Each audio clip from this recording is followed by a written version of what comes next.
우리 교회 교사부흥회 때 오셨던 박양규 목사님께서 쓰신 책 인문학은 성경을 어떻게 만나는가에 보면 그 책에서 아주 유명한 그 여러 가지 그림들을 소개하는데요. 그 중에 밀레의 가장 유명한 그림인 만종을 소개합니다.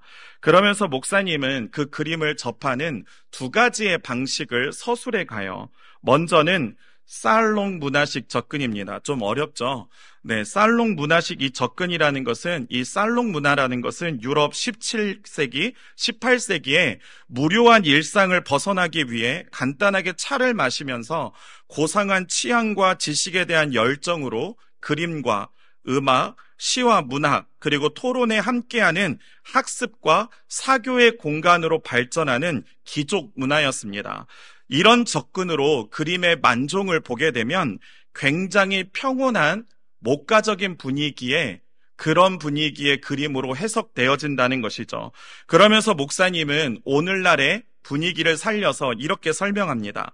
지금으로 친다면 저녁 기도를 마치고 집에 들어가면 TV 앞에서 저녁 시간을 보내고 주변 사람들과 여유롭게 SNS를 주고받을 것 같은 느낌이다. 쉼을 얻고 있는 그런 시간으로 보여지는 만종의 그림이라는 것이죠. 그런데 이 그림을 이해하는 또 다른 방식은 밀레가 보낸 편지의 내용을 통해서 보는 방식입니다.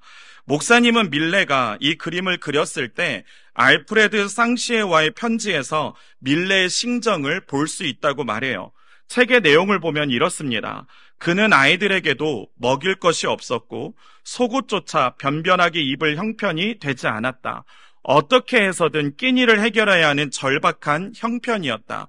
그러다 보니 극심한 편두통과 끊임없이 마음속에 솟구치는 자살에 대한 충동이 이 그림을 그렸을 때 밀레의 심정이었다. 무슨 말입니까? 살롱 문화식 접근과 다르게 밀레 본인의 심정은 평화롭거나 여유를 즐길 수 있는 환경이 아니었다는 것이죠. 당시 들판에서 굶주림으로 신음하는 사람들의 시대상을 그 그림에 담아내고 있었다는 것입니다. 나중에 실제로 이 그림은 엑스레이를 통해서 촬영해 보니 그 두 부부 밑에 있었던 감자 바구니는 나중에 덧칠해진 것으로 밝혀졌습니다. 그리고 그 그림의 뒤에 있었던 교회 또한 그렇다는 것이 판명되어졌어요. 만종이라는 그림을 통해 우리는 두 가지의 접근을 살펴봤죠. 살롱 문화식으로 그 그림을 접하게 되면 우리는 그 그림을 그려낸 밀레의 진짜 의도를 알 수가 없습니다. 밀레의 심정을 우리가 알고 그 그림을 볼 때에야 비로소 그 그림의 진짜 의미를 우리는 발견하게 된다는 것이죠. 이것은 우리에게 무엇을 가르쳐 줍니까? 우리의 눈에 보여지는 그것이 전부가 아니라는 거예요. 이처럼 우리가 요셉의 이야기를 읽어갈 때 보여지는 것에만 초점을 맞추면 우리도 한 위대한 인물에 대한 위인전으로 읽어버리게 된다는 것입니다. 그래서 우리는 인생의 모든 역경을 이겨낸 인생 역정 성공 스토리로 요셉의 이야기를 읽게 된다는 것이죠. 그렇게 우리는 이 요셉의 이야기가 왜 기록되었는지에 항상 초점을 맞추어서 읽어가야 우리는 그런 해석에 빠지지 않을 수 있다는 거예요. 이 부분에 대해서 빅터 해밀턴 박사는 이렇게 얘기합니다. 요셉 이야기는 또한 창세기를 출애굽기와 연결시키는 역할을 수행한다. 이 말은 무엇을 의미하는가 하면 야곱의 자손들을 어떻게 보존하시고 아브라함에게 약속한 언약이 요셉의 이야기를 통하여서 어떻게 성취되어지는가를 보여주는 중요한 다리 역할을 한다는 것이죠. 그것을 보여주기 위해서 모세는 하나님의 섭리라는 거대한 신학적인 주제를 가져와 이 요셉의 이야기를 감싸고 있는 것입니다. 하나님의 섭리란 눈에 보이지 않지만 우리가 당하는 여러 위기와 갈등 속에서도 여전히 당신의 목적과 계획에 따라 세상을 움직여 가시고 일하시는 하나님을 볼 수 있게 하는 신학적 개념입니다. 또한 영적인 눈입니다. 또한 내 삶을 지탱하게 하는 힘이며 위로라는 것이죠. 인간적인 눈으로 보면 내 삶이 무너지는 것 같고 되는 일이 하나도 없는 것처럼 보여지지만 여전히 그 안에서 자신의 계획을 실현해 가시는 하나님을 볼 수 있는 눈을 우리는 갖게 된다는 것입니다. 오늘 본문도 마찬가지예요. 사건의 발단은 본문 13절에서 일어납니다. 바로 아버지 야곱의 판단 미스로 시작돼요. 우리 13절을 같이 읽어보겠습니다. 이스라엘이 요셉에게 이르되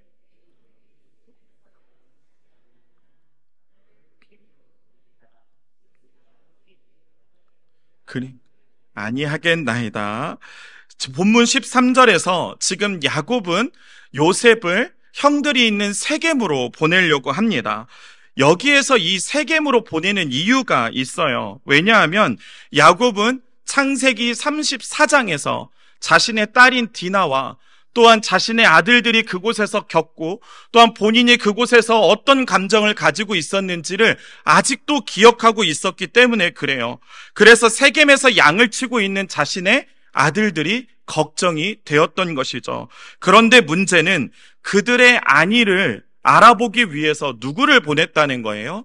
요셉을 보냈다는 거예요. 왜 이것이 문제일까요? 요셉을 너무나 증오하고 있었던 그 감정을 가지고 있었던 형들이었기 때문이에요. 사실 야곱은 요셉이 형들과 이런 갈등 구도 안에 있었다는 것을 몰랐을 가능성이 큽니다. 그렇게 이런 심부름을 스스럼 없이 요셉에게 시켰던 것이죠. 14절 말씀에 보면 이스라엘이 그에게 이르되 가서 내 형들과 양떼가 다 잘 있는지를 보고 돌아와 내게 말하라 하고 그를 헤브론 골짜기에서 보내니 그가 세겜으로 가니라.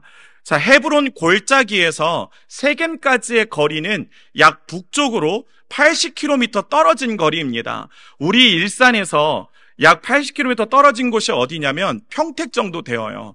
그러면 요셉을 지금 17살인 그 소년을 그곳까지 지금 아버지 야곱이 보내고 있는 것입니다. 요셉은 야곱의 말에 순종해서 세겜까지 그 먼 거리를 걸어갑니다. 그런데 문제는 그곳에서 형들을 발견할 수가 없었다는 거예요. 그래서 그는 그곳에서 방황하고 있었습니다. 본문 15절 말씀에 보면 어떤 사람이 그를 만난지 그가 들에서 방황하는지라 그 사람이 그에게 물어 이르되 내가 무엇을 찾느냐. 여기서 방황하는지라 라고 쓰여진 이 단어는 요셉이 갈 길을 잃고 여기저기 헤매면서 당황하고 있는 모습을 보여주는 단어가 아닙니다. 이 단어는 실제로 시제를 보게 되면 미완료 시제로 쓰여졌어요. 그 말이 뭐냐면 어떠한 행동을 지속하고 있었는데 완료가 되지 않았다는 거예요. 그 말은 무엇이냐면 계속해서 반복하면서 진행하고 있는 어떠한 요셉의 행위를 지금 강조하고자 방황하는지라라는 이 단어를 썼다는 것입니다. 이것이 무엇을 의미하냐면 형들을 찾기 위해서 이곳 저곳을 성심껏 반복해서 찾고 있는 요셉의 모습을 그려내고 있는 것입니다. 그렇게 성심껏 찾아도 형들은 보이지가 않았던 거예요. 보통 이 정도 찾으면 포기하기 마련이죠. 그런데 요셉은 포기할 줄을 몰라요. 포기를 모르는 이 요셉의 성정 때문에 어떤 사람을 통해 요셉은 형들이 도단에 있음을 알게 됩니다.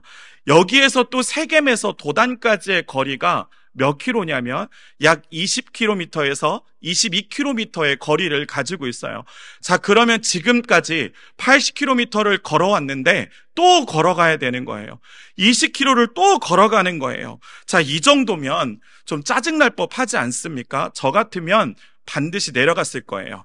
그리고 아버지에게 못 찾았습니다 라고 얘기했을 거예요. 그런데 요셉은 또 그 거리를 충실히 걸어갑니다. 본문 17절 말씀을 우리 같이 함께 읽어보겠습니다. 그 사람이 이르되 그들이 여기서 떠났느니라. 내가 그들의 말을 들으니 도단으로 가자 하더라 하니라. 요셉이 그의 형들의 뒤를 따라가서 도단에서 그들을 만나니라. 아멘. 지금까지 본문이 그려내고 있는 요셉의 모습이 보이십니까? 요셉은 정말 성실하고 충실한 소년이었어요. 아버지 야곱의 심부름을 들은 척, 하는 척, 찾아본 척 했던 것이 아니라 진심으로 이행하고 있었던 것이죠. 또한 그가 이렇게까지 노력했다는 것은 그는 정말 형들을 걱정했다는 겁니다. 이렇게 걱정하고 또한 진실한 마음으로 형들을 찾고 있는 요셉의 모습을 모세는 12절부터 17절까지 담아내고 있었어요. 그런데 17절이 지나자 분위기가 전환되기 시작합니다. 18절부터는 그를 대하는 형제들의 모습을 대조시키고 있는 것이죠. 본문 18절 말씀에서 형들은 요셉을 향해 이런 마음을 품습니다. 요셉이 그들에게 가까이 오기 전에 그들이 요셉을 멀리서 보고 뭐 하기를 꾀해요? 죽이기를 꾀하여. 얼마나 요셉을 향한 분노가 가득했으면, 얼마나 요셉을 향한 증오가 가득했으면 아직 오지도 않았는데 저 멀리서 오고 있는 요셉을 보면서 죽이기로 다짐했겠습니까? 요셉은 형들이 나누는 말을 듣지도 못했어요. 요셉을 향해 형들은 웃고 있지만 그들의 입술은, 그들의 마음은 요셉을 죽이기로 꾀하고 있었던 것이죠. 요셉을 향해 반기는 웃음 뒤에 숨겨진 잔인한 미소는 그들의 이어지는 말 속에서 드러납니다.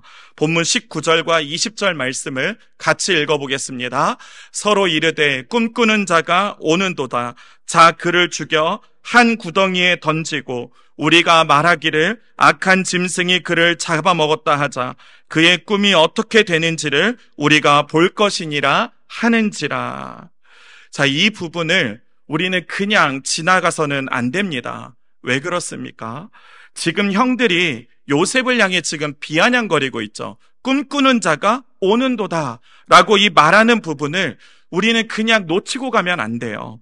지금 형들의 초점이 어디에 있는지를 우리는 봐야 됩니다. 형들의 초점은 요셉을 죽이고 싶을 정도로 분노를 표출하고 그 있는 이유가 뭐냐면 요셉의 꿈에 있다는 거예요. 그렇게 형들은 요셉을 죽이는 것으로 모든 것을 끝내려고 한다는 것입니다. 요셉만 죽으면 그 꿈은 실현되지 않을 것이며 요셉만 죽으면 인정하고 싶지 않은 그 꿈은 사라지게 되기 때문이죠. 그렇다면 지금 형들이 자행하고 있는 일은 무엇이냐면 요셉을 죽일 뿐만 아니라 더 큰 계획이 있는데 바로 하나님의 계획을, 하나님의 뜻을 망치려는 목적이 그들 가운데 있다는 것입니다. 여기서 요셉의 형들의 영적인 상태가 어떠한지를 우리는 볼 수 있게 돼요. 무슨 말입니까? 요셉이 꾼 꿈은 하나님의 계시였어요. 그 꿈은 앞으로 요셉의 인생을 통해 드러나게 될 것입니다. 그런데 그 꿈이 오늘 형들을 통해 위기를 봉착하게 되는 것이죠. 현재 형들은 하나님의 계시를 대적하는 존재들로 요셉과 대조되어서 모세가 기록하고 있는 것이죠. 그런데 본문 21절과 22절 말씀에서 르우벤을 통해 이렇게 말합니다. 르우벤이 듣고 요셉을 그들의 손에서 구원하려 하여 이르되 우리가 그의 생명은 해치지 말자. 르우벤이 또 그들에게 이르되 피를 흘리지 말라. 그를 광야 그 구덩이에 던지고 손을 그에게 대지 말라 하니 이는 그가 요셉을 그들의 손에서 구출하여 그의 아버지에게로 돌려보내려 함이었더라. 자, 지금 르우벤은 형제들을 하여금 요셉을 죽이는 것을 막으려고 하고 있습니다. 자, 여기에서 세 가지의 금지 명령이 나옵니다. 그것이 뭐냐면 해치지 말자. 두 번째는 피를 흘리지 말라. 세 번째는 손을 그에게 대지 말라. 여기에서 세 가지 금지 명령을 지금 형이 내리고 있어요. 자, 구약에서 금지 명령을 내릴 때는 두 가지의 용법으로 쓰입니다. 첫 번째 용법은 뭐냐면 영원한 금지예요. 두 번째 용법이 뭐냐면 일시적인 금지입니다. 자, 그런데 지금 르우벤이 세 가지의 금지를 명하는 것은 영원한 금지를 말하고 있는 것이 아니라 일시적인 금지적 용법으로 쓰여졌다는 것이죠. 지금 형제들의 살인 충동을 일시적으로 막아내면서 요셉을 그들의 손에서 건져내려는 계획을 지금 그는 수행하고 있었던 거예요. 하지만 우리가 명심해야 될 것은 이 계획은 영원한 것이 아니라 뭐예요? 일시적이라는 것이. 그래서 본문 20절과 22절 24절에서 동일하게 쓰여지고 있는 하나의 어구가 있는데 구덩이에 던지고라는 이 용어가 쓰여지고 있습니다. 여기에서 던지고라는 이 단어는 그냥 요셉을 밀어서 던지는 것을 말하는 것이 아니에요. 씨름을 통해서 던지는 것이 아닙니다. 여기서 이 던진다라는 이 동사 뒤에 사람이 목적으로 따라오면 어떤 의미가 되냐면요. 죽은 시체를 무덤에 두거나 살아있다면 산 몸을 무덤이 될 곳에 두는 생매장을 뜻하는 단어예요. 지금 얼마나 요셉의 목숨이 경각에 달려있는지를 지금 르우벤이 말하는 속에서 담아내고 있는 것이죠. 여기서 요셉은 그동안 형들의 눈에 가시처럼 여겨졌던 채색 옷이 벗겨지고 요셉은 구덩이에 던져지게 됩니다. 요셉이 던져진 구덩이는 빈 곳이었어요. 물이 없었습니다. 그 이유는 이 구덩이는 비가 올 때 물을 저장하기 위해 이스라엘 백성들이 파놓았던 우물이었기 때문이에요. 그렇기 때문에 요셉이 구덩이에 던져진 때는 우기가 아니라 이스라엘 기후로 보면 건기였을 때라는 거예요. 건기에 물이 없는 구덩이에 던져졌다는 것은 요셉은 목말라 죽을 수 있는 위험 가운데 놓여져 있다는 것이죠. 이때의 요셉의 모습을 형들은 그때를 회상하며 창세기 42장 21절에서 이렇게 고백합니다. 우리 같이 읽어보겠습니다. 그들이 서로 말하되 우리가 아우의 일로 말미암아 범죄하였도다.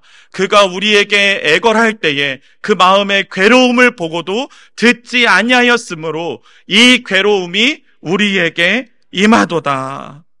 지금 무엇을 고백하고 무엇을 회상하고 있습니까? 요셉은 이때 구덩이에 던져질 때 형들에게 울부짖으며 살려달라고 외쳤던 거예요. 형들의 다리를 붙잡으며 나를 이렇게 대하지 말라고 울부짖고 소리를 치고 있었다는 거예요. 그런데 그 형들은 그의 울부짖음을 듣지 않았다는 겁니다. 요셉은 전방위적으로 죽을 위기 가운데 놓여져 있었어요. 여기 어디에도 죽음의 그림자를 걷어낼 어떠한 조명도 없는 것처럼 보여집니다. 하나님의 계획은, 하나님의 뜻은 여기서 무너지는 것처럼 우리에게 보여져요. 이제 요셉의 죽음과 함께 하나님의 계획도 뜻도 죽음을 맞이하는 것처럼 우리에게 묘사되어지고 있죠. 그러나 우리는 여기서 절대 놓치지 않아야 할 것이 있습니다. 그것이 무엇입니까? 창세기 37장 5절부터 9절까지 요셉이 2번을 반복한 꿈입니다. 성경에서 2번을 반복해서 꿈을 꾸었다라는 것은 반드시 그 일은 성취되어진다라는 것을 말해주는 것입니다. 이것을 요셉은 바로왕 앞에서 이렇게 고백해요. 창세기 41장 32절 말씀을 보면 이렇습니다.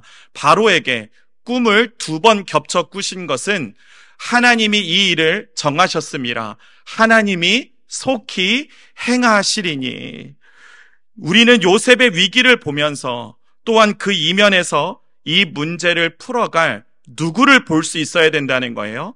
하나님을 볼 수 있어야 한다는 거예요. 이 말은 우리가 잘 이해해야 합니다. 우리는 이 땅에서 요셉처럼 괴롭고 때로는 뼈를 깎는 고통이 엄습하고 몇 날 며칠을 근심과 염려에 쌓여 살아가는, 또한 자지 못하는 나날들을 경험할 수 있다는 거예요. 직장에서 야근을 하며 또한 가족들을 먹이기 위해 때로는 모멸감을 견뎌야 할 때도 있다는 것이죠. 오늘 내가 기대했던 일이, 내가 바랬던 일이 무너지는 경험들을 우리의 삶에서 우리는 경험하게 된다는 것입니다. 열심히 최선을 다해서 살아왔지만 때로는 그 열심이 우리의 삶에 보상이 되지 않을 때도 있다는 것이죠. 도리어 우리에게 있었던 채색옷은 벗겨지고 구덩이에 던져지는 아픔을 겪어야 할 때가 우리에게도 있다는 것입니다. 그럴 때 우리가 무엇을 붙잡아야 하는지를 오늘 말씀은 우리에게 가르쳐주고 있는 것입니다. 그것이 무엇입니까? 우리 데살로니가 후서 1장 4절부터 5절의 말씀을 우리 같이 함께 읽어보겠습니다. 그러므로 너희가 견디고 있는 모든 박해와 환난 중에서 너희 인내와 믿음으로 말미암아 하나님의 여러 교회에서 우리가 친히 자랑하노라. 5절 말씀입니다. 이는 하나님의 공의로운 심판의 표요 너희로 하여금 하나님의 나라에 합당한 자로 역임을 받게 하려 함이니 그 나라를 위하여 너희가 또한 뭐를 받아요? 고난을 받느니라. 할렐루야. 우리의 삶에 고난이 있는 이유가 무엇입니까? 하나님의 나라에 합당한 자로 우리를 빚어가시는 하나님의 섭리가 있다는 것입니다. 우리가 이 땅에서 경험하는 고난은, 아픔은, 슬픔은, 고통은, 외로움은 우리로 하여금 하나님의 나라에 합당한 자로 역임을 받게 하기 위한 하나님의 섭리가 숨겨져 있다는 것입니다. 우리를 완성해 가시는 하나님의 완성된 그림이 있다는 것이죠. 하나님의 섭리를 믿는다는 것은 바로 이런 것입니다.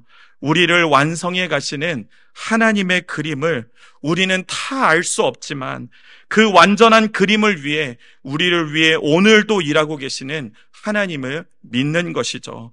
이 믿음 안에서 오늘도 믿음의 걸음을 쉬지 않는 우리 모두가 될 수 있기를 주님의 이름으로 축복합니다.